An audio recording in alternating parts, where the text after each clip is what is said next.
¿Qué tal? ¿De qué parte se están conectando? Nos pueden escribir por el chat de Zoom. Sería buenísimo conocer de qué parte se han conectado. He visto he leído por ahí algunos asistentes que son fieles a estar en los meetups de Art Ladies, como Elker, por ejemplo. Gracias por estar acá. Hola Daniel, ¿qué tal? Mucho gusto, qué lindo, desde Santiago. Súper hermoso. Gracias. Jesús, ¿cómo estás? Desde Perú. Jesús también ha estado antes en otro meetup conectado. Gracias por estar acá, por acompañarnos en esta tarde. Ya Chile debe ser noche. Gracias por estar. Bien, antes de poder partir y poder presentar a nuestra expositora y poder dar paso a ella, queríamos reseñar dos cosas, ¿no? La primera, recordar que lo que busca Art Ladies como comunidad es tratar de empoderar, ¿cierto? Esa visión de que cualquier persona que se identifique con el género femenino puede lograr exponer, programar en R, liderar un grupo en R. Que todo eso es posible sin importar tu nivel de expertise, sea que estés tomando una primera vez un acercamiento con R o si eres pues alguien que ya, ejemplo, desarrolla paquetes y por eso está interesado. Aquí lo primordial es que somos una comunidad de soporte para que puedas aprender y para que puedas, por supuesto, liderar en algún momento. Eso es lo número uno. Lo número dos, que todos nuestros meetup, con el permiso de los asistentes, está siendo grabado. Adicionalmente, nos rige un código de conducta que luego lo he de pasar por el chat de Zoom y básicamente son normas de convivencia para que ninguna persona se sienta incómoda. Entonces, si durante el meetup alguna persona se siente incómoda o molestada por otra persona, puede comunicarnos, sea a Linda, que es nuestra coorganizadora, Linda Cabrera, y por supuesto, bueno, yo que soy la organizadora de Art Ladies, nos lo puede hacer saber por un mensaje directo por Zoom y nosotros revisamos el caso. ¿Ok? Y lo último es que luego de que nuestra expositora termine al final del meetup, vamos a tener un anuncio muy importante, así que pediríamos que una vez que termine la exposición no se vayan a ir, porque hay buenas noticias para las chicas que quieren programar. ¿Ok? Ok, con esto, antes de poderle dar paso a Andrea, quisiera leer un poco sobre ella, hablar un poco. Hoy nos está acompañando Andrea Gómez Ayora. Para Linda y para mí es un gusto enorme. Justo antes de comenzar la sesión decíamos que es un must académico en Twitter, académico, seguir a Andrea Gómez. ¿Ok? Andrea es médica de la Universidad de Cuenca, pero también es magíster en salud pública de la Universidad de Chile, es magíster en epidemiología de la Católica de Chile y ya obtuvo su grado de doctora, de PhD, en salud pública también de la Universidad de Chile. Actualmente ella comparte una de nuestras pasiones junto con Linda, es docente, es investigadora en la Universidad de Cuenca, también está liderando como directora la maestría en investigación en ciencias de la salud de la Universidad de Cuenca, forma parte de las filas como docente de posgrado de la UTE y es miembro del Comité de Ética de Investigación en Seres Humanos en la UTE también. Entonces, uno de su trayectoria, más de hablar del tema de docencia e investigación, yo siempre recalco que el contacto que tuvimos con Andrea, muchos de las personas que podemos ser de compartir la misma rama en temas de docencia, fue a través de Twitter porque durante la pandemia ella tuvo un rol como científica preponderante. Era la científica que tomaba la data que personas podían generar separadas de lo que reportaba el gobierno para dejarnos conocer realmente qué sucedía con el exceso de mortalidad por el tema de COVID. ¿Ok? Entonces fue como realmente develar lo que con datos podía estar pasando en el Ecuador. Y bueno, y ahí adicionalmente ella tiene un paper también publicado sobre eso, que luego lo vamos a pasar vamos a pasar el nombre por el chat de Zoom para que ustedes lo puedan conocer sobre los datos relevantes de ella. Y con esta breve presentación, pues le damos paso a Andrea. Bienvenida, gracias por estar con nosotros. Buenas noches, Zulema linda, a todos y todas. Muchas gracias por acompañarnos esta noche. Muchas gracias por la invitación. Para mí es un gusto y un honor. Yo creo que Ere Ladies muestra el espíritu de Ere, ¿no? Que es el apoyo en la comunidad y bueno, la verdad, ojalá compartir lo que sé de Ere. Yo creo que uno nunca llega a saber tanto y sobre todo y agradecer, ¿no? Yo creo que también es parte de poder retribuir lo poco que uno va aprendiendo y también lo que aprende de la comunidad. Hay muchas cosas que uno va sacando del apoyo en la comunidad, en las redes sociales, en las páginas que van compartiendo, en los repositorios públicos, códigos que realmente a veces nos salvan el análisis, nos salvan nuestras tesis y que nos permiten ir avanzando. Bueno, comentarles que efectivamente yo inicié con el uso de R en el doctorado, específicamente en el 2017, no hace tanto tiempo, pero por esa visión de apoyo comunitario. O sea, eso yo creo que fue lo que me motivó a dejar los otros programas, porque uno igual se acomoda a un programa, no quiere soltarlo porque aprende, va avanzando con este programa y se le va haciendo mucho más sencillo en el tiempo. Prácticamente es un compromiso que uno va adquiriendo.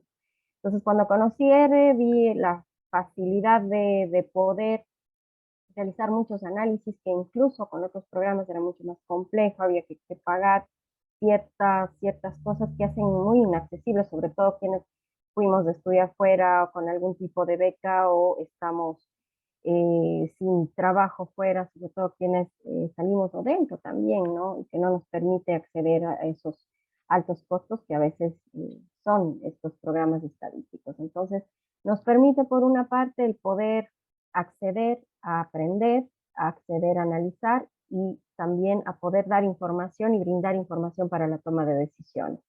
Realmente ERE fue una gran herramienta y ha sido y será durante la pandemia me permitió poder compartir información por Twitter. Uno de mis primeros tweets durante la pandemia fue una curva epidemiológica con los pocos casos que había, los iba sumando en un Excel día a día para que de ahí ya ir analizando automáticamente.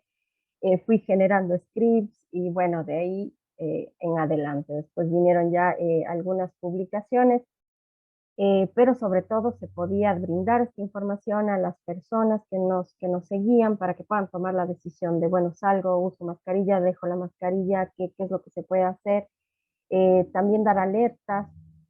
Entonces, ERE fue un gran aliado durante la pandemia, especialmente durante el 2020, en donde todavía no teníamos la vacuna, a mediados del 2021, que permitía el poder hacer los análisis y poder ver lo que estaba pasando en nuestro país.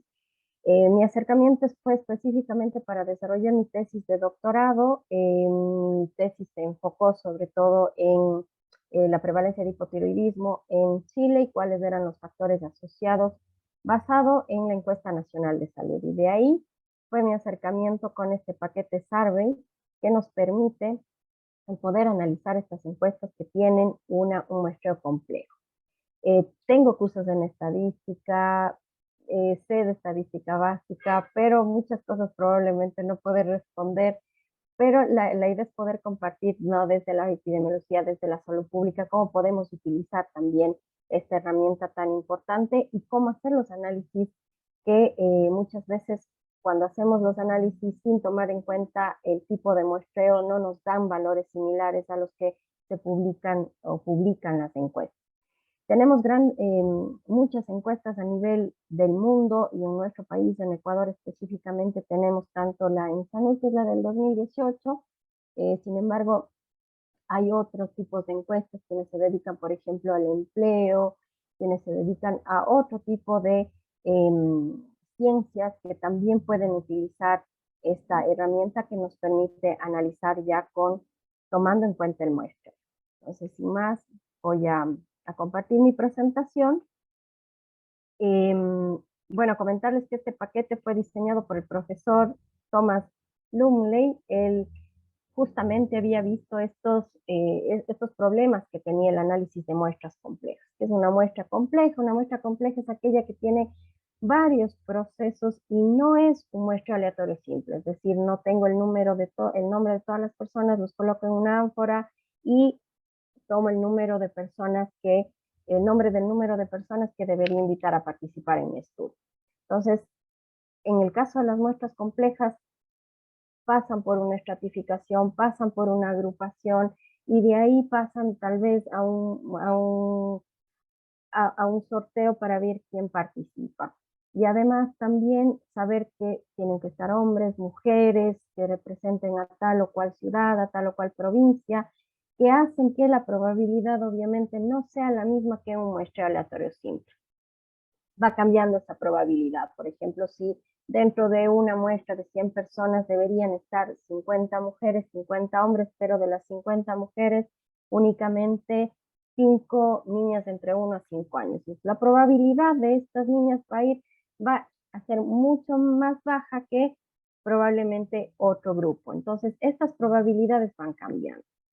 Esto le lleva además a saber que no había paquetes que puedan analizar este tipo de muestras complejas. Y él desarrolla este paquete Survey. También hay el libro, que también es muy bueno, que me lo leí durante mi doctorado, aprendí muchísimo, y hay cosas que todavía para mí están en otro idioma, pero uno va aprendiendo cada vez más.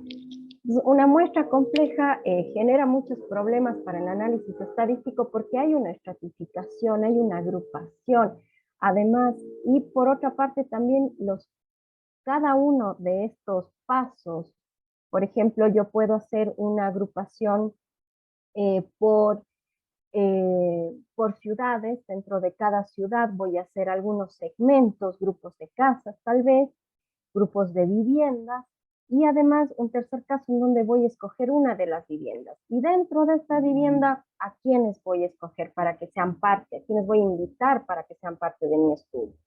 Entonces, cada uno de estos pasos va afectando la probabilidad de participación y va a afectar los errores que me pueda dar las estimaciones. Cada uno de estos pasos va a darle al final un peso a cada una de las personas. Probablemente este niño represente a muchas más personas de lo que representa este adulto. Entonces, estos pesos que se le da a cada una de las personas va a, obviamente, a variar dentro de un muestreo complejo. Y estas estimaciones puntuales pueden variar y, obviamente, los intervalos de confianza también eh, se van a ver variados, valga la redundancia, frente a este muestreo complejo. La idea de un muestreo complejo es tener una mayor precisión de las estimaciones, tanto puntuales como las estimaciones de los intervalos de confianza. ¿Para qué? Para que puedan representar esa población. Si es que yo busco, por ejemplo, conocer la prevalencia de la diabetes mellitus en una población, yo voy observando cómo esta estimación, la idea es que esta estimación puntual al final yo la pueda transferir a la población. Si es que es un adulto mayor de 60 años, yo calculo en este grupo la prevalencia de la diabetes mellitus, me invento del 30%, la idea es que obviamente ese 30% sea lo más cercano a la representación a nivel poblacional. Las muestras complejas se utilizan mucho, sobre todo en las encuestas nacionales, sean estas de salud, sean estas de empleo, sean de cualquier variable o problema que yo quiera dar respuesta. Las encuestas nacionales de salud son muy importantes y las encuestas de empleo, etcétera, para la toma de decisiones. Por lo tanto, un buen muestreo muy bien hecho, en donde tome en cuenta toda esta variabilidad que puede producir cada uno de estos pasos hasta llegar a la muestra final, va a generar las mejores estimaciones. Yo me puedo, si hago un buen muestreo complejo, cada una de esta información que yo voy a obtener me va a permitir después tomar las mejores decisiones. En el caso de la diabetes mellitus, que era el ejemplo que estaba colocando, el saber cuál realmente es la prevalencia en un país va a permitir conocer lo que sucede, y si es que estas encuestas se repiten en el tiempo, además poder conocer qué es lo que va pasando con la población, si es que una política pública tuvo tal vez algún efecto o no. Las encuestas nacionales de salud, si bien quienes, por ejemplo, conocen de epidemiología, de investigación, saben que en los estudios transversales no podemos hablar de causa-efecto, pero sí podemos hablar de asociación y ver cómo la situación va cambiando en el tiempo. Dentro de las más famosas que tenemos y que también utilizan un muestreo complejo están las encuestas nacionales de salud de México, por ejemplo, la de Ecuador, la de Chile, la de Estados Unidos. En el caso de nuestro país, además, justamente recién, hace poco, bueno, creo que fue en el mes de julio, también publicaron la de empleo, que tuvo además una rectificación por algunos errores de muestreo. Entonces, todo eso, y quienes saben de estadística obviamente van a ir probablemente a ver qué es lo que ha sucedido y cómo también se van ajustando en el tiempo. Cada una de estas nosotros hemos visto, y yo lo he visto de manera personal, en el tiempo se van ajustando porque se van, además, ustedes que manejan muchos de ustedes probablemente datos, uno va limpiando mejor las bases de datos, va recogiendo algunos errores que se cometieron, se van mejorando las bases de datos. Y cuando uno va a analizar la base de datos, resulta que no me da la estimación puntual que publicaron el momento que se publicaron los primeros resultados de una encuesta. Y pasa mucho. Entonces, sucede que es la importancia de poder tener un paquete en R y que además nos permita analizar y encontrar las estimaciones que recoja esos errores de muestreo, realmente es una gran ventaja que tenemos. En el caso de nuestro país, yo creo que yo realmente no lo he hecho por falta de tiempo, no por falta de ganas, el poder analizar las bases de datos que están en el INEC, por ejemplo. Realmente son unas bases de datos que falta sacarles el jugo, el provecho que tienen, el poder hacer análisis transversales, ver algunas medidas de asociación, ver lo que está sucediendo en nuestro país y poder apoyar también al país, ¿no? El poder sacar una publicación que además pueda generar un cambio en una política pública es realmente un gran aporte.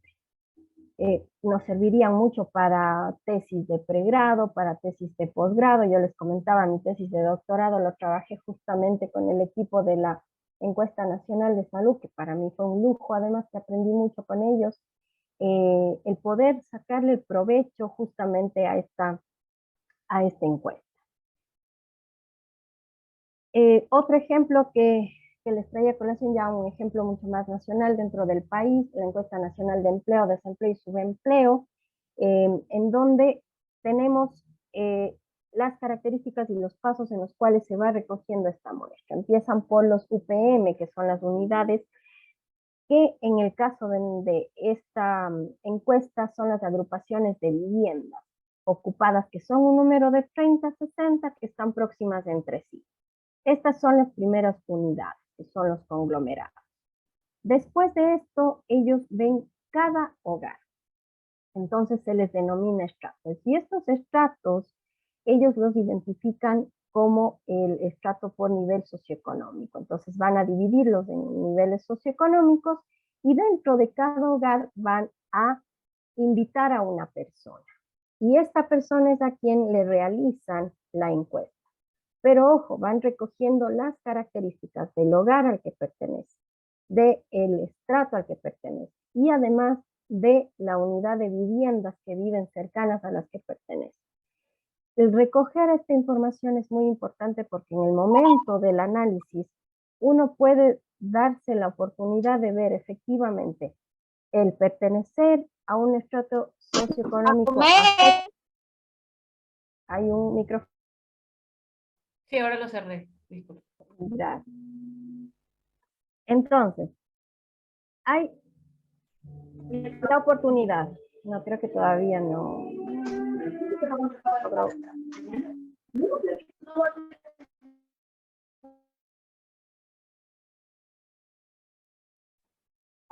ahora lo cerré. Por favor, a la audiencia agradeceríamos que tengan cuidado con los micrófonos, aunque estamos pendientes para poder mutear.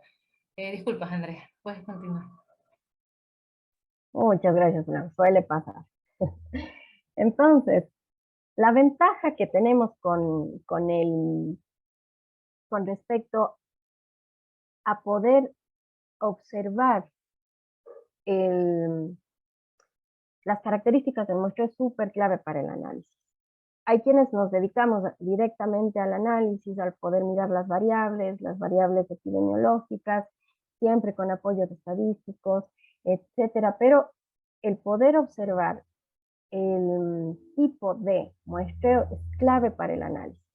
Si yo no tengo claro que cada una de estas personas no tuvo la misma probabilidad de ser parte del análisis, yo puedo hacer un análisis como si hubiera sido un muestreo aleatorio simple. Y vamos a ver en un ejemplo que les voy a mostrar que no nos va a dar los mismos resultados y que si nosotros tomamos estos resultados como los resultados definitivos, vamos a dar resultados totalmente sesgados y que no van a representar a la población. Cuando yo analizo a una encuesta que tuvo un muestreo complejo y la analizo como si fuera un muestreo aleatorio simple y doy esos resultados como los resultados finales, únicamente van a representar a la muestra que yo analicé, pero no a la población de la cual proviene, porque se pierde la característica del muestreo que realmente va a representar a esa población. Y realmente el no tomar en cuenta estos detalles nos puede llevar a resultados totalmente sesgados. Hay encuestas, por ejemplo, que les dan mayor probabilidad de participar a poblaciones más pequeñas para que tengan una mayor representación al final. Y por lo tanto, al final se les entrega un peso, es decir, un factor de expansión que va a recoger esa variabilidad y que me va a permitir hacer estos análisis por medio del paquete SAR. Cada una de las encuestas además nos entrega y nos da un manual para poder desarrollar los análisis. Si es que no entregan el manual, es súper raro. El INE también dentro de cada una de las encuestas tiene el manual o si no, el desarrollo de la metodología. Este manual les va a permitir a ustedes conocer qué factor de expansión utilizar según qué caso, si es que es necesario colocar los conglomerados, los estratos, en qué momentos, cuándo agregarlos, cuándo no. Si es que hay un estadístico tal vez por aquí también, el poder mirar si efectivamente se están haciendo bien los análisis, incluso puede ver si es que los factores de expansión calculados están bien calculados y ajustados. Entonces, es muy importante el poder tomar estas características y estudiar muy bien el tipo de muestreo. Y yo creo que el poder conocer esto es clave para poder analizar bien las encuestas. A veces lo que hacemos es descargarnos las encuestas que salieron a partir de un muestreo complejo y lo analizamos como un muestreo aleatorio simple. Y obviamente no tomamos en cuenta estas características. Creo que hay alguien en espera. Ahí está. Sí, ahora le hacemos pasar. Gracias. Gracias, Elena. El paquete Survey, como les mencionaba, fue desarrollado por el profesor Thomas Lumley. Él ha venido ya estudiando y desarrollando y actualizándolo desde el 2010. Tiene varios, yo creo que desde antes, no he tenido la oportunidad de conocerlo, pero ha escrito varios artículos. Hay el libro que, como les decía, esta guía que es del 2010 es muy buena. También tiene varios artículos que ya se han ido actualizando. Y obviamente también las versiones que todavía las tenemos actualizadas y que funcionan muy bien en R. Yo suelo ocupar el R Studio, que es el que voy a ocupar ahora, pero este paquete tiene dos propósitos. Primero, visualizar los metadatos, es decir, que nos va a permitir hacer subconjuntos de datos. Por ejemplo, yo quiero saber cuál es la prevalencia de una enfermedad en toda la población, pero también quiero saber qué pasa en hombres, qué pasa en mujeres. Entonces nos va a permitir hacer este análisis de una manera mucho más sencilla, mucho más simple, y poder recoger obviamente, y poder preservar también estas estimaciones de manera precisa. Y lo otro es proporcionar estimaciones de varianza válida, que cada uno de estos procesos que lo hace el paquete, todos estos pasos que lo hace el paquete silenciosamente, que nosotros no lo vemos, va proporcionando estimaciones de varianza válidas al momento que nosotros hacemos los análisis. El ejemplo que quería traerles hoy, algún ejemplo de Ecuador, pero como les mencionaba, el tiempo no me alcanzó y justo creo que R también pasa a veces que cuando nos ve un poco nerviosos o cuando vemos que el tiempo es corto, no fluye, nos falta una coma, un punto, entonces dije, no, mejor voy por lo que ya conozco, por lo que he trabajado y como les comentaba, lo trabajé durante mi tesis doctoral. La última vez antes de prepararlo, la charla para hoy, que utilicé el paquete Survey fue el año anterior, me gradué justo hace un año me gradué y fue ya la última vez que utilicé el paquete. Me hubiera encantado, como les digo, poder hacer más análisis, sobre todo me encantaría tener un poco más de espacio para poder hacer análisis dentro de las bases de datos de nuestro país, que son claves. Yo creo que no les damos esa importancia al análisis de bases de datos secundarios y a las bases de datos públicos, que yo creo que sí son un gran aporte en este momento, sobre todo si son públicas, el poder hacer.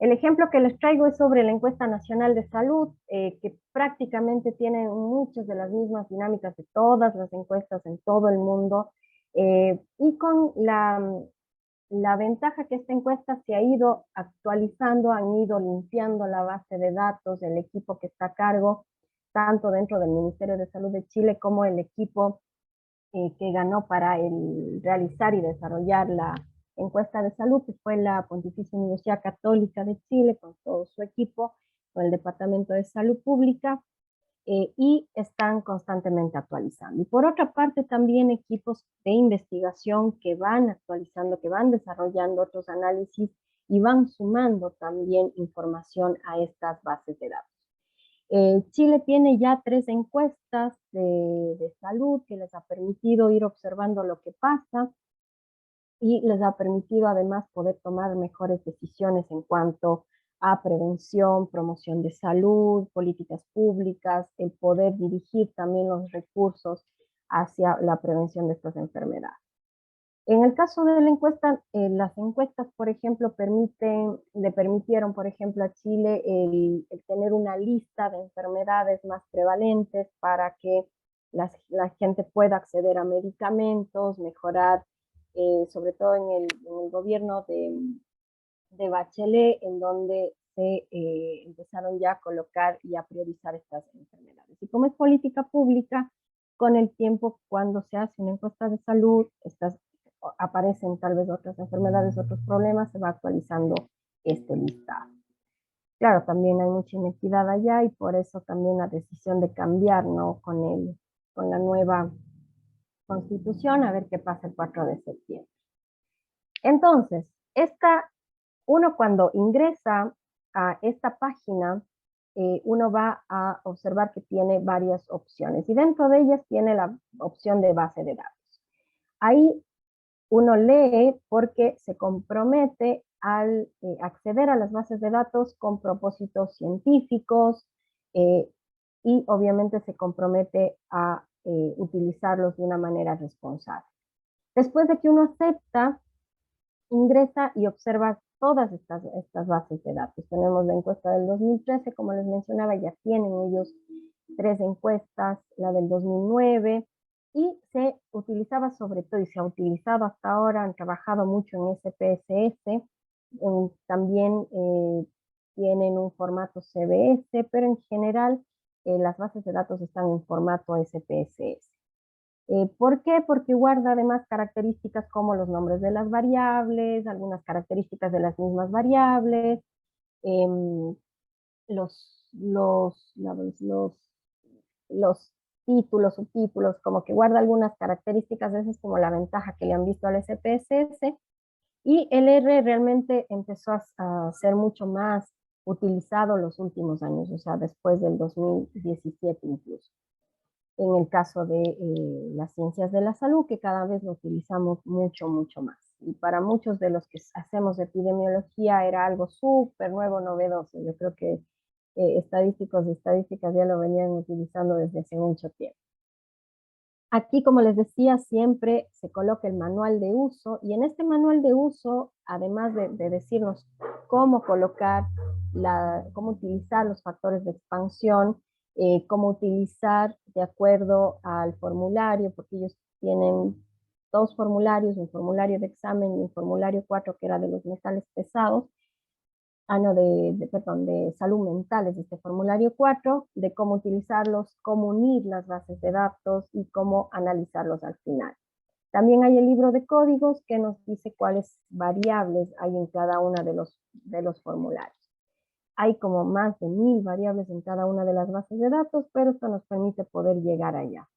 También tienen una base de medicamentos, tienen una base de formularios y libro de códigos, también, y eso fue algo muy importante que hizo y que ojalá lo pueda hacer también el INEC en Ecuador, es cruzar la base de datos de todas las encuestas nacionales con las de funciones. Es decir, que pueden hacer además estudios longitudinales, el poder saber qué pasó con una persona que participó en una encuesta en el 2013 que pasó al 2018.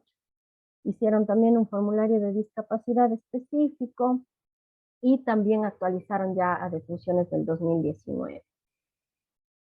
Y claro, para eso se necesita un buen equipo de estadística, fortalecer las instituciones, que claro, en nuestro país ahí por ahí nos falta, ¿no?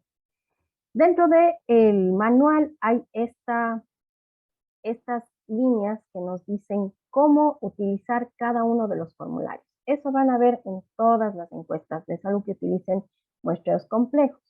Entonces, por ejemplo, si yo utilizo variables del cuestionario F1, formulario F1, tengo que utilizar eh, este factor de expansión que tiene este nombre. Si utilizo el formulario 2, es el 1 y 2, es. Entonces, cada cruce o cada vez que yo utilizo de uno solo o cruzo con otras variables, va cambiando el factor de expansión. Esto pasa en esta base de datos específicamente. En otras, en cambio, y esto pasó ¿por qué? Porque, por ejemplo, en el caso de los exámenes, no se hizo exámenes a toda la población, sino que se hizo una muestra más pequeña. Y la encuesta, en cambio, se hizo a una muestra más amplia, porque obviamente requiere menos recursos, es más fácil poder llegar a la población con encuestas escritas, pero a veces no es tan sencillo cuando son tan largas.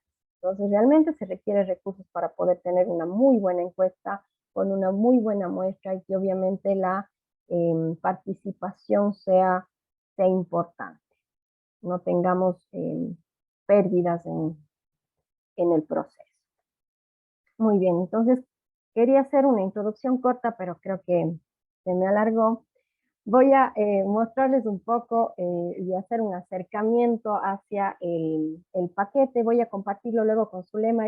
A mí todavía me falta aprender a utilizar los repositorios públicos, pero lo voy a compartir con mucho gusto igual. Es es un script muy sencillo. En esta página están las bases de datos, como les mencionaba, y lo que me descargué fue la base de datos del formulario 1 y 2. Este formulario está en formato SAB, que es el formato SPSS. Entonces, para poder recoger este formato, utilicé esta librería, que es la librería Haven. Esta librería nos permite leer este formato de SPSS y otras características que nos permite recoger los títulos de cada variable, los nombres de cada variable, los niveles de cada variable, y que permite descargarnos, recoger y poder tener. No sé si tal vez podemos hacer un tiempo para que puedan descargar esa base de datos. Voy a ver si es que más bien la comparto desde acá. Puedan igual aprovechar la reunión y también puedan ir trabajando con los scripts.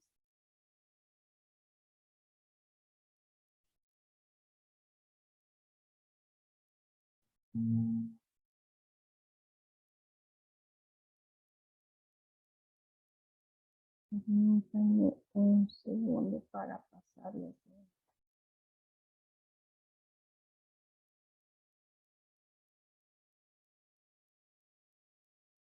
Perfecto.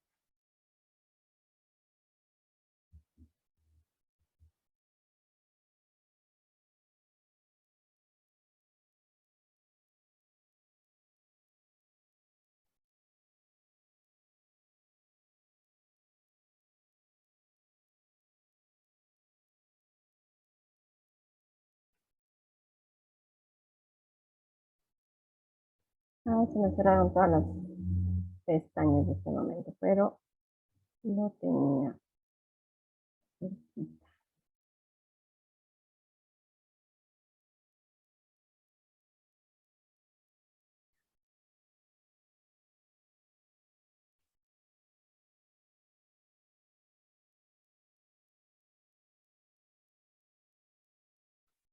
Ya, les va a enviar primero a condiciones de uso.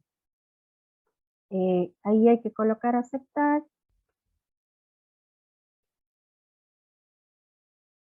Y ya. Lo compartí en el chat.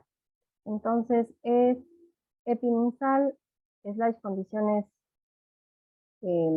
guión de guión uso slash.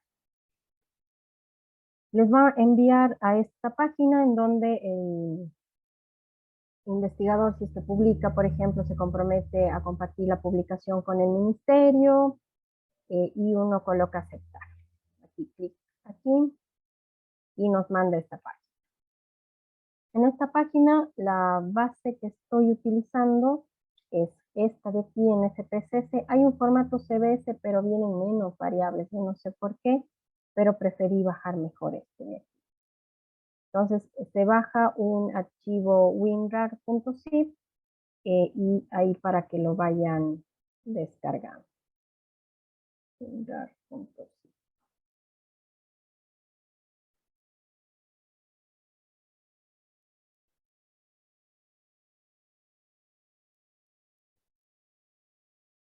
Vamos a ver. Es el numeral A, la primera opción, no donde dice aquí en formato CBS, porque el formato CBS tiene un problema porque vienen menos variables. Y temo que no sean las mismas que estamos trabajando. Entonces, para que le puedan descargar y le puedan abrir en su computador. Hay que extraerla porque es un formato zip. Viene nuevamente en una carpeta. Y ahí está. Yo les, les, les recomiendo que le coloquen en una carpeta que sea de fácil acceso y que sea rápida la ruta para usted.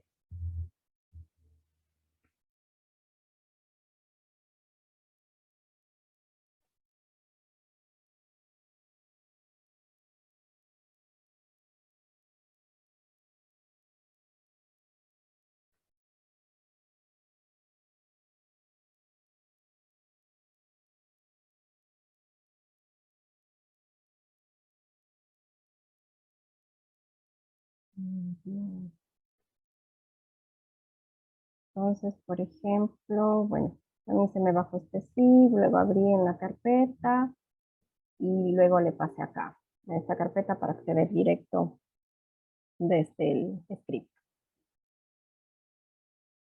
Entonces es un formato SPSS.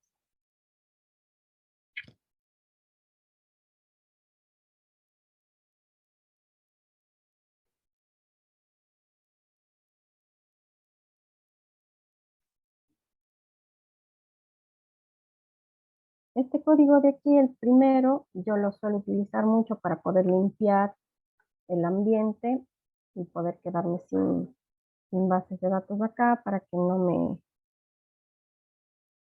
me complique un poco la vista. A veces hay como mucha información. Este también para eliminar la memoria, para poder tener un poco más de memoria también.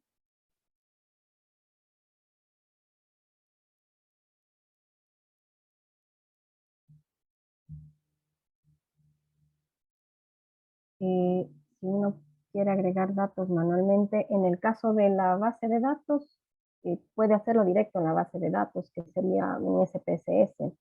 Pero claro, la idea es utilizar la base de datos y no cambiarla. Yo creo que la ventaja del R es que nos permite trabajar en las bases de datos. Si no las guardamos en el mismo directorio, obviamente no vamos a cambiar la base de datos.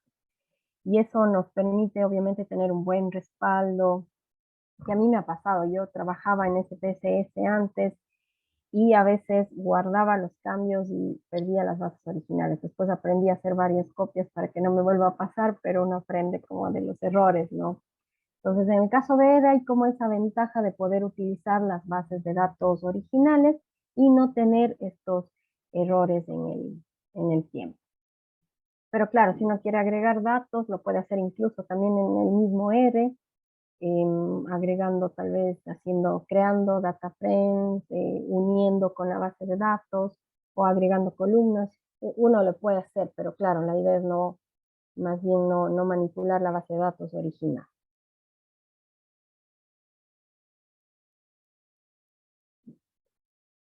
No sé si avanzamos, esperamos un poco más.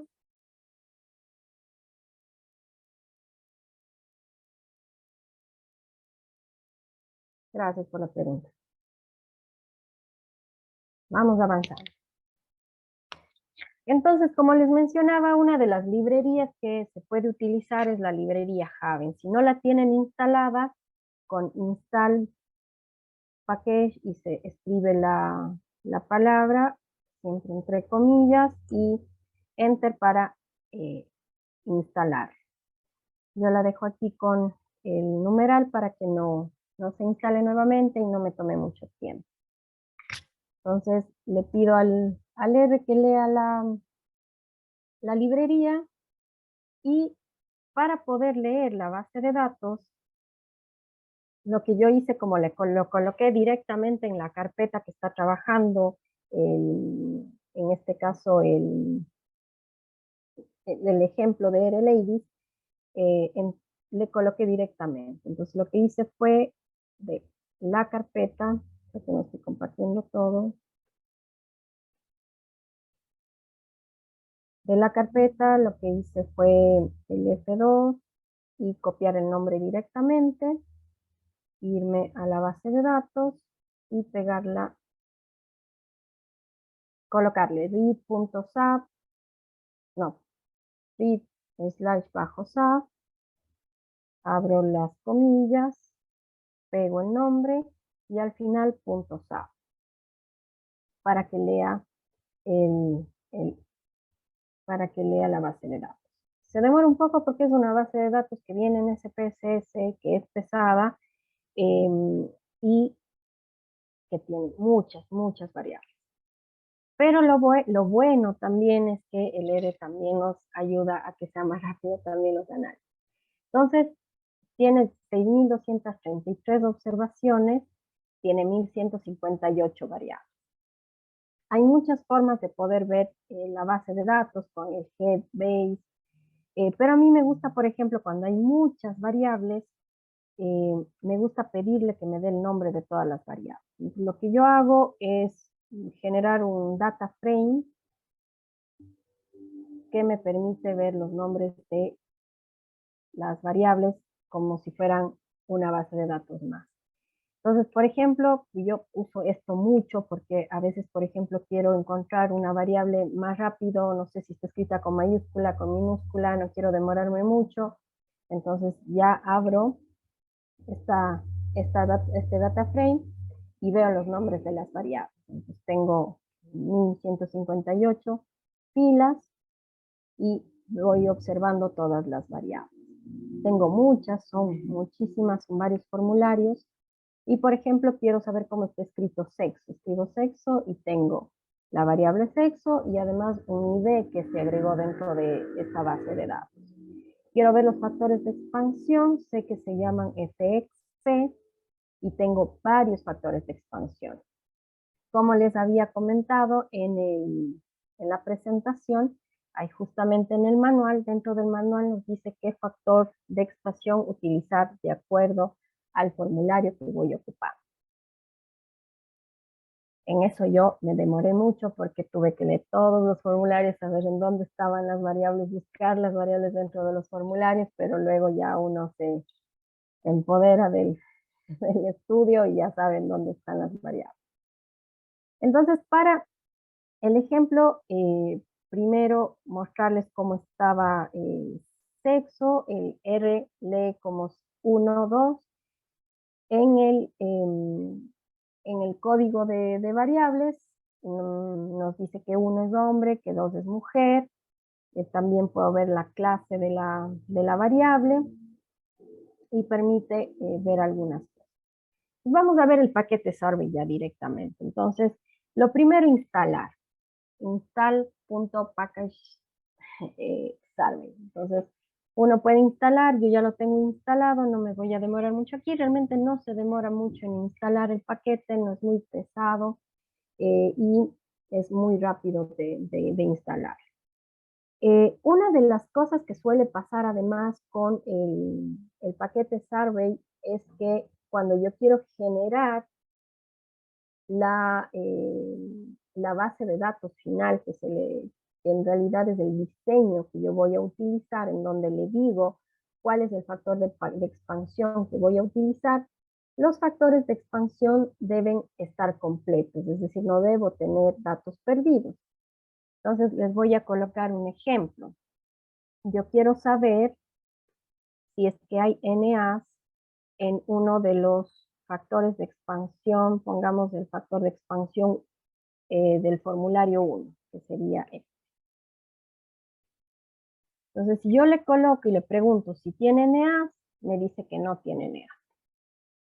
Pero para el ejemplo, yo voy a colocar como primer ejemplo, creo que coloqué la diabetes mellitus, tanto la diabetes mellitus y hipertensión, todos los del ejemplo que voy a colocar, están en el formulario 2. Por lo tanto, están en el formulario 1 y en el formulario 2. En el formulario 1 les preguntaron, ¿usted ha sido diagnosticado de diabetes?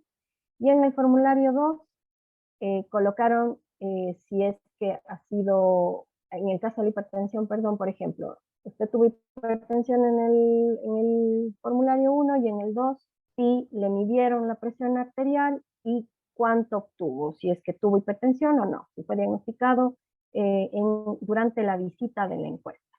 Entonces se unen esos dos resultados y al final se saca la prevalencia total de la hipertensión. Tengo que unir los dos formularios. Para unir los dos formularios y utilizar los pesos, yo debo utilizar este factor de expansión, que es el FX, F1, F2.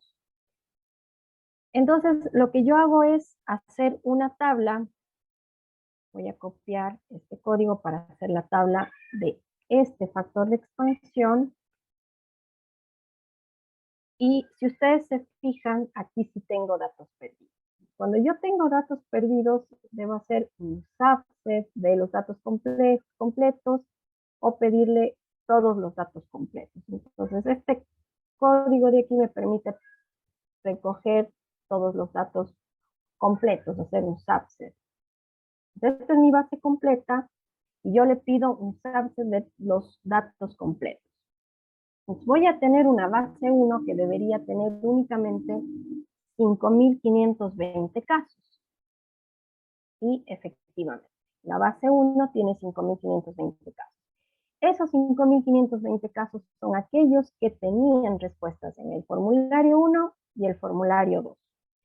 Con ellos puedo hacer yo el análisis de hipertensión, por ejemplo. Ahora vamos. Hasta aquí hemos utilizado únicamente la base de R, pero ahora vamos a utilizar el paquete Survey. El paquete Survey me pide varios datos y depende de cómo el manual me diga que debo utilizarlo. En algunos casos me pide las unidades, los estratos y los pesos. Pero en el caso de esta base de datos únicamente me pide el peso. Entonces yo debo decirle cuál es la variable que es el peso. Entonces, primero, llamo a la librería de Survey y empiezo a escribir el código. Primero tengo que decirle cuál es el diseño para el análisis. Entonces, me piden un ID de cada participante. El ID es la variable ID encuesta.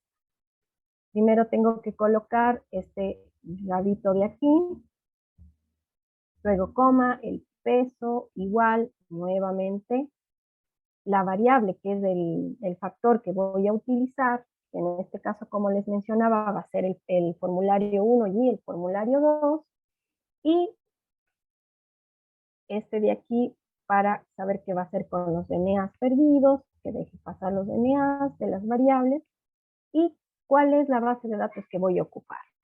Y aquí les voy a mostrar. Por ejemplo, si yo utilizo la base de datos, esta base, que tiene datos perdidos de este factor de expansión, corro este código y me da un error. Me da un error porque me dice valores perdidos en el peso. Yo en esto me demoré un montón hasta que encontré la solución. ¿Cómo es posible? Y me demoré mucho. Pero luego uno va aprendiendo los trucos. Fueron mis primeros meses con él. Entonces, luego ya yo hago este subset en donde tengo una base con los datos completos y aquí le voy a cambiar el nombre. Voy a correr esta línea y ahora sí va a aparecer acá, se demora un poco hasta que genere el diseño y va a aparecer ya base X, que va a ser la base expandida, es decir, una base que contiene el diseño y que me va a permitir ya hacer los análisis ocupando estos pesos. Estos pesos, cada persona tiene un peso de acuerdo al tipo de muestreo que se realizó. La probabilidad que va a tener dentro de el peso que va a tener dentro de los resultados finales. Entonces les he traído primero de diabetes mellitus utilizando este factor de expansión, en donde primero voy a mostrarles cómo nos da la prevalencia si fuera un análisis como un muestreo aleatorio simple, y luego utilizando ya este diseño. Entonces, si yo le pido una proporción de la tabla de la base de diabetes mellitus por ayuno, nos dice que la prevalencia es del 18.033% en Chile. Yo me voy y les voy a mostrar, no sé si se está compartiendo. A ver, sí, se está compartiendo. Entre lo que va compartiendo, Andrea, hay una pregunta en el chat que nos dice el que parámetro na.action, ¿para qué era exactamente que se utilizaba? Por ejemplo, en el caso de que yo tenga NEAs en mis variables, no me dé algún error. Pero en general, el error da sobre todo cuando yo no tengo todos mis datos completos. Entonces, si es que tiene algún NA por ahí, los deja pasar y me permite generar este diseño. Lo que no me permite es cuando hay datos perdidos en los pesos. Ahí sí que no me deja por nada. Permítame que se me ha cerrado también los resultados.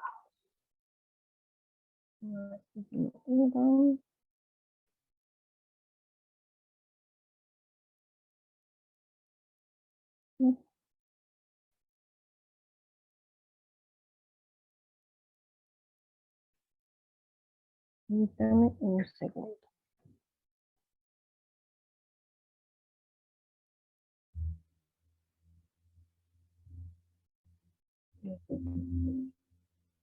Listo.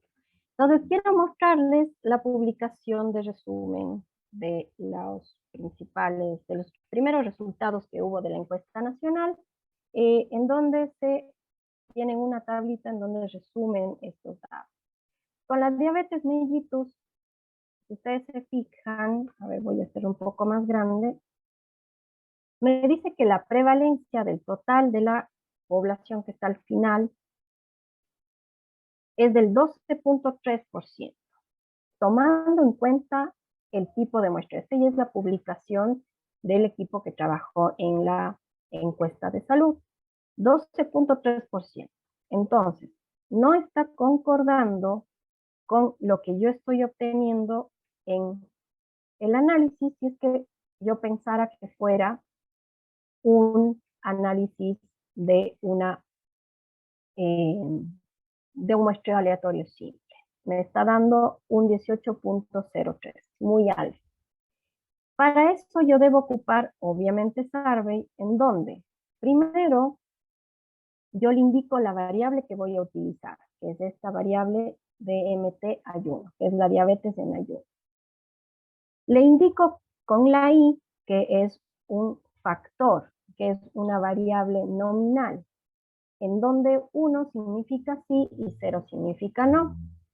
Le digo cuál es el diseño, que es el que yo generé, que es este diseño de acá. En el diseño le coloco BXP. Le digo que pueden haber NAs y que los deje analizar. Y el método, hay diferentes métodos.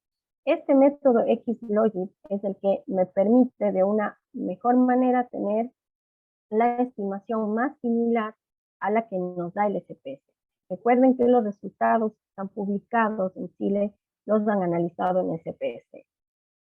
Entonces, en este momento, yo hago que se dé la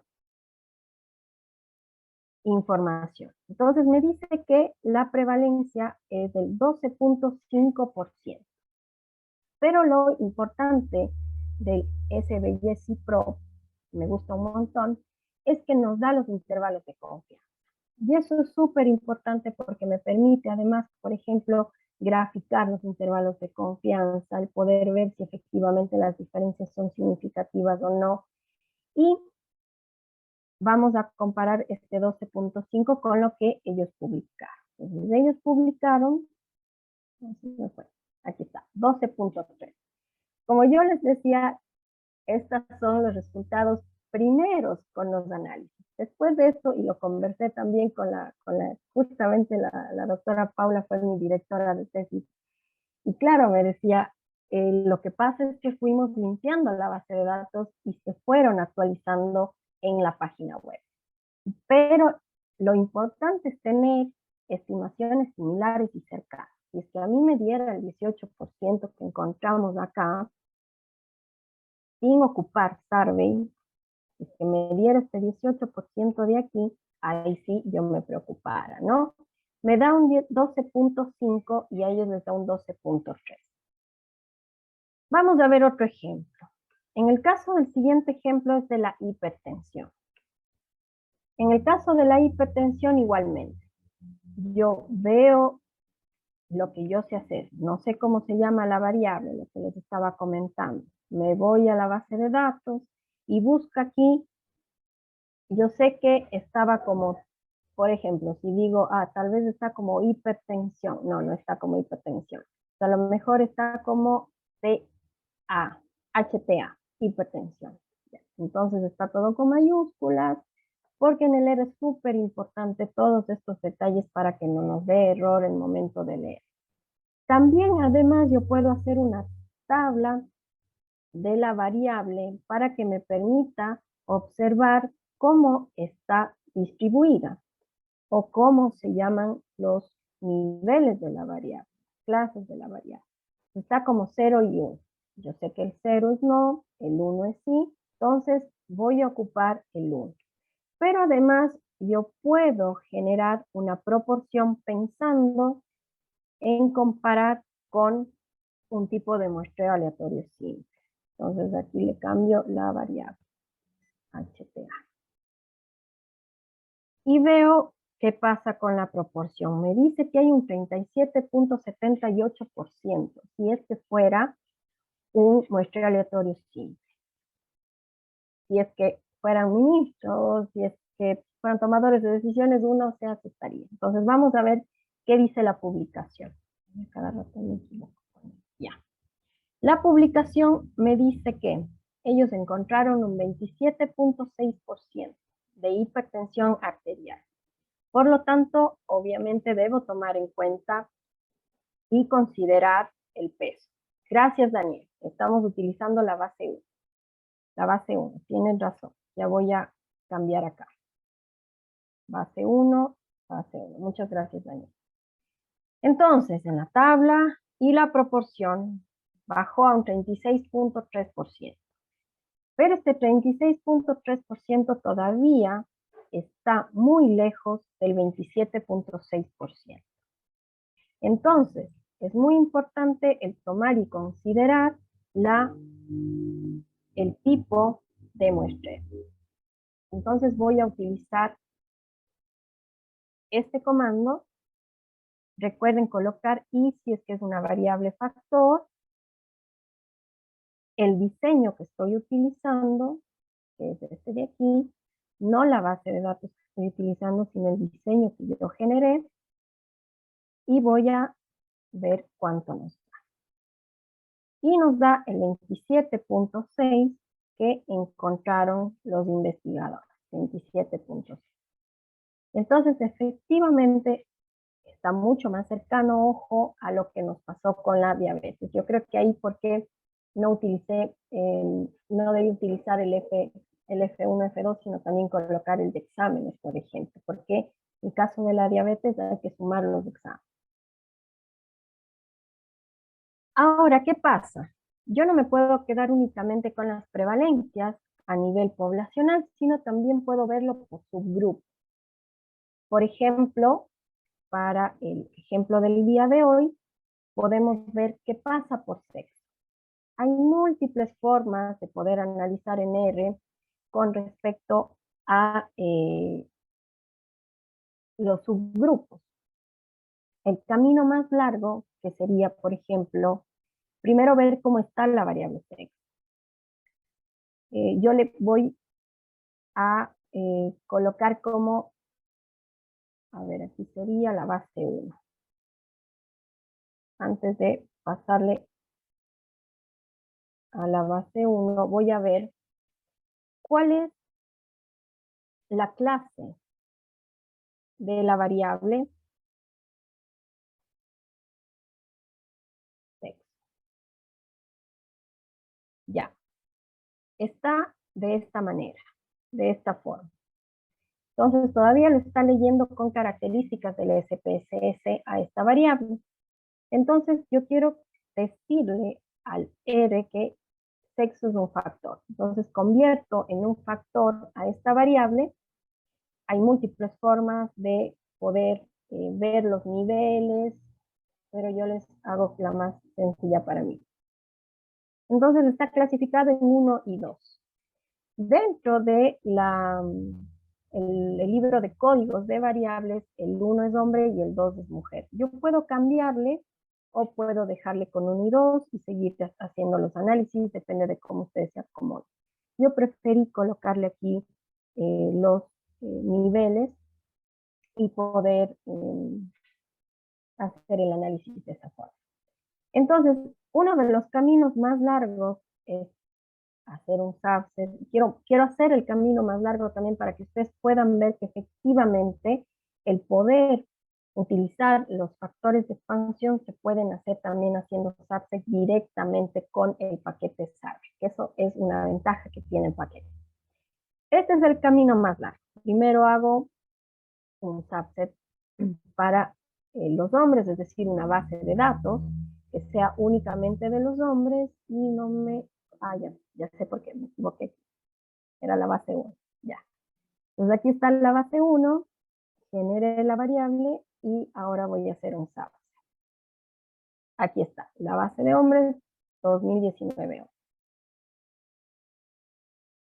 Como ya tengo recuerden que la base 1 es la que ya tiene los datos completos del factor de expansión del formulario 1 y 2. Yo ya genero el diseño. Y aquí en el diseño, lo único que cambiaría sería la base que voy a ocupar, que sería esta base de datos. Que sería la B/H. Y genero el diseño para ver qué pasa con los hombres. Lo mismo hago con las mujeres. Voy a ir un poco más rápido para no confundirles. Recuerden que es la base 1. Como ya tengo los factores de expansión completos en esa base, no tengo que hacer ningún cambio. Y aquí tengo que colocar la base de datos de las mujeres que acabo de crear con el peso, con el factor de expansión que debo utilizar. Y genera estos nuevos diseños, tanto para hombres como para mujeres. Y vamos a ver qué pasa con la hipertensión. Entonces utilizo el SBY CIPRO con las mismas características que vimos anteriormente. Y me dice que las mujeres, perdón, los hombres, si los hombres es B/H, la prevalencia es del 27.5%. De una vez, tiramos de las mujeres, y me dice que es del 27.7%. Vamos a ver qué dice la publicación, que en el caso de hombres y mujeres también es del 27.6%. Lo que les comentaba, que efectivamente probablemente alguno de los casos que tenía tal vez algún peso se actualizó en las bases de datos. Sin embargo, como ustedes ven, es una prevalencia mucho más cercana. Si es que yo hago una tabla, le pido la proporción de la tabla de la base 1 y sexo, y además le pido con respecto, perdón, aquí les estoy, Mariana, de la base de los hombres, cómo está la hipertensión, y nos va a dar que es del 37.7%, o sea, mucho más alto. Este 37.7% únicamente representaría de esa muestra, pero ya no se podría extrapolar a la población de hombres chilenos. No, en el caso de HTA está como 1 o 0 en toda la base de datos. Entonces, cuando yo hago un subset sigue siendo HTA 1 y 0. En el caso de las mujeres y de los hombres va a seguir siendo HTA 1 y 0.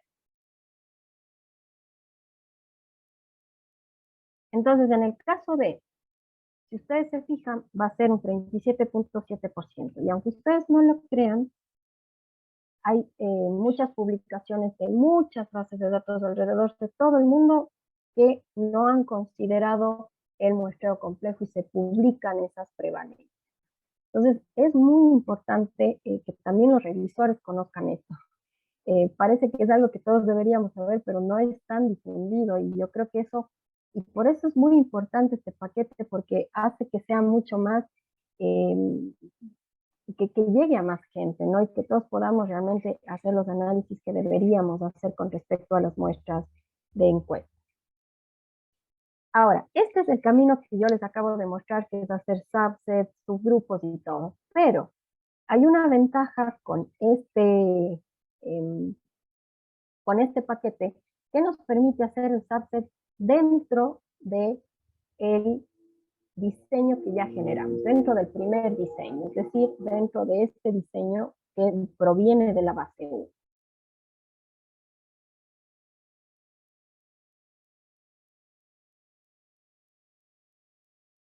¿Cómo establecen los pesos en la encuesta? En el caso de la encuesta, ellos van generando de acuerdo a los pasos. Primero generaron conglomerados, grupos de casas que vivían cerca, después dentro de las viviendas, los hogares, y dentro de los hogares también si es que había niños, cuántos niños debían participar, cuántos hombres, cuántas mujeres. Todo esto se va generando una fórmula y además también hay que introducir un efecto del diseño en donde va generando estos pesos. Todos los factores de expansión se van generando a partir de estas fórmulas que van mostrando cada una de las probabilidades en cada uno de los pasos. Y estos pesos finales son los que se colocan en la base de datos. Muchas de las encuestas dejan, por ejemplo, qué conglomerado, qué peso tiene el conglomerado, cuál fue la probabilidad del conglomerado, del hogar, la probabilidad que tenía la persona y los estadísticos que son quienes conocen más de todo el proceso de estas fórmulas pueden incluso volver a calcular los pesos para ver si efectivamente están bien calculados. Y obviamente a partir también del cálculo de la muestra, ¿no? ¿Qué error se utilizó? ¿Cuáles son las prevalencias que se utilizaron para el cálculo del número de personas que deben ser parte? Es un proceso, obviamente, como yo lo mencionaba al inicio, anterior al análisis. O sea, cuando uno ya va al análisis a las bases de datos, ya están ahí los pesos, ¿no? Y uno confía en que están bien calculados. Ojalá haya respondido a la pregunta. Muy bien, entonces como les estaba mencionando, hay un camino más corto, que es hacer el subset dentro del diseño. Entonces, la parte que yo agrego, si ustedes se fijan aquí, hay el diseño, yo coloco directo el diseño que voy a utilizar. Pero aquí yo ya puedo hacer un subset, un subgrupo. En donde coloco subset, abro paréntesis, coloco el diseño que estoy utilizando, puedo generar un solo diseño y desde el inicio y utilizar solo este. Colocar sexo, yo no le, creo que sí le cambié sexo 1, sexo 2, entonces, no. Antes de hacer el diseño yo no cambié el nombre de sexo. Acá arriba hice mucho antes de cambiar. Aquí cambié, pero pasos atrás yo ya generé este diseño de aquí. Este diseño ya está creado. Este diseño no cambia si yo cambio la base 1, porque ya lo generé mucho antes. Después yo cambié a la variable sexo. Entonces por eso debo utilizar 1 o 2, porque en el diseño que yo generé no había editado la variable sexo. Entonces, dentro de este subset yo coloco el diseño, la variable que voy a ocupar y cuál es el grupo que voy a ocupar. Si se acuerdan, 1 era hombre, 2 era mujer. Entonces, sexo igual, 1. Y voy a mostrarles que nos da el 27.5 que nos dio acá, utilizando a los hombres, acá arriba, que nos da los mismos resultados, tal cual, los mismos intervalos de confianza, las mismas prevalencias, por lo tanto, yo me puedo evitar todos estos pasos e ir directamente a hacer un subset dentro de este código. Y eso es una de las claves de este paquete que nos permite hacer muchas cosas dentro del mismo paquete. Todo lo que sean regresiones, todo lo que ustedes se puedan imaginar nos permite hacer este paquete Sardi. Aquí les traje como ejemplos muy básicos por el tiempo y la idea es que puedan más bien quedarse como con la idea de qué significa este paquete Sardi. Y también, como les mencionaba, en el caso de las mujeres, que era el 27.7, que es muy similar a lo que nos dio haciendo el subset, generando el otro diseño, y que nos da exactamente los mismos resultados. Entonces quería mostrarles esto para que ustedes puedan ver que efectivamente nos da los mismos resultados y que este paquete puede hacer eso dentro del diseño y nos permite poder llegar a estimaciones que no están sesgadas. Realmente eso era lo que había preparado para hoy, realmente se pueden hacer maravillas. Antes de irme quería mostrarles un poco lo que fue mi tesis, que fue una locura, que fue un trabajo pero así larguísimo, pero yo quedé muy contenta. Entonces, este fue el primer artículo que todavía está en revisión, la verdad. Estamos revisando porque encontramos que uno de los criterios de exclusión que utilizamos está todavía en discusión a nivel internacional, entonces probablemente cambie. Por ejemplo, me permitió mostrar la distribución de la muestra completa de todos los que participaron y de la muestra, de la submuestra que solamente estudió tiroides. Entonces, en rojo están todas las personas, este es Chile, en rojo están todas las personas que participaron en la encuesta, ahí se me fue. Todas las personas, y en azul únicamente las personas que participaron en el subestudio de tiroides. La participación. Me permitió hacer también estos mapas que quería mostrarles de este mapa que es muy lindo. Bueno, las tablas, ni se diga, hacerlas que salgan de manera rápida, que eso también permite de que uno lo va aprendiendo en el tiempo. Este gráfico que yo les mencionaba, lo bonito de poder obtener los intervalos de confianza, por ejemplo, esta tabla muestra la prevalencia de anticuerpos anti-TPO por sexo y edad agrupada y me permitió, por ejemplo, dibujar los intervalos de confianza. Estos intervalos de confianza son muy amplios, sobre todo cuando las muestras son pequeñas, ¿no? Y me permitió dibujar los intervalos de confianza por grupos, todo con información, obviamente, que uno la va extrayendo de estos resultados. Me permitió clasificar por primario, subclínico, clínico, sin patología tiroidea, hacer todos estos gráficos, bueno, las tablas, ni se diga. Un segundo artículo, esto era solo descriptivo, un segundo artículo que en cambio ya me permitió hacer análisis de asociación, que también hay cómo hacer con Survey, cómo utilizar regresión logística, regresión lineal. Entonces me permitió distribuir en los mapas. Bueno, este gráfico no me salió tan bonito aquí en el PDF, pero aquí están todos las macrozonas que les dividí y cómo está distribuida la prevalencia de el hipotiroidismo en Chile. Y, por ejemplo, los análisis también, el poder resumir los riesgos relativos según, por ejemplo, las diferentes variables. Todos estos gráficos los utilicé yo, ggplot, la verdad, que pude extraer toda la información de cada uno de los códigos. Realmente son scripts bastante largos, pero que permiten tener un resultado, resumen, que es bastante visual, que permite. La tesis la hice con Eren Magnan.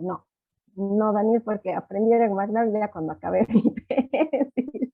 Y fue un error, ¿saben? Yo les recomiendo aprender el Eren Markdown pronto antes de que inicien su tesis, porque trabajar en Word y toma mucho tiempo ir cambiando los gráficos. En cambio, con el Eren Markdown es una maravilla. Yo aprendí ya después y dije, no, ¿por qué existía esta maravilla y nunca la conocí? Pero me pasó eso y nos pasa a todos. Como les decía, todavía no me llevo bien con los repositorios públicos, con el GitHub, que todavía no lo manejo, pero ahí voy aprendiendo también. Eso quería compartirles ahora noche. Espero que hayan podido, eh, no sé, aprender algo tal vez, y más bien muchas gracias, Zulema, Linda, por la invitación. Muchas gracias a todos los que nos acompañaron hoy noche, se quedaron hasta esta hora, un miércoles en la tarde, así que más bien muchísimas gracias. Oh, gracias a ti, Andrea. Estamos impactadas porque si hago como un comentario breve respecto a lo que nos mostraste, es siempre importante para las audiencias heterogéneas tener conciencia de que tú puedes estar en cualquier área, pero el uso de R y el uso de estadística van de la mano y los necesitas. ¿Ok? Entonces, por ejemplo, el ejemplo que das sobre el tema de Armored Down, claro, posteriormente, si uno lo aprende o si lo supiera, facilita mucho la reproducibilidad en investigación. Entonces son herramientas que no le son ajenas. Muchas veces los conglomerados de fuera de la comunidad dicen, bueno, pero ¿a qué voy a aprender R si yo no soy programador, no soy programador? Es que es un tema de utilidad para la industria en la que estés. Entonces, ha sido la charla es muy completa, o sea, desde el punto de vista estadístico, desde el punto de vista de R. Y nosotros estamos súper satisfechos. O sea, como yo lo comenté en algún momento, también con Andrea antes de la charla, le habíamos hecho el seguimiento y por fin logramos tenerla aquí con nosotras. Así que gracias a ti, Andrea, gracias por la explicación. Posteriormente, yo me voy a poner de acuerdo contigo para el tema del código. Yo lo comparto en las redes, en nuestro repositorio, con tu permiso, por supuesto, así que no hay inconveniente con eso. Tal vez alguien adicionalmente tenga alguna pregunta para Andrea, la puede escribir en el chat sobre algún tema técnico en específico, tal vez el paquete Sorbet. O si lo dejan, posteriormente se las podría hacer llegar a Andrea y las podemos mostrar en Twitter cualquier respuesta adicional.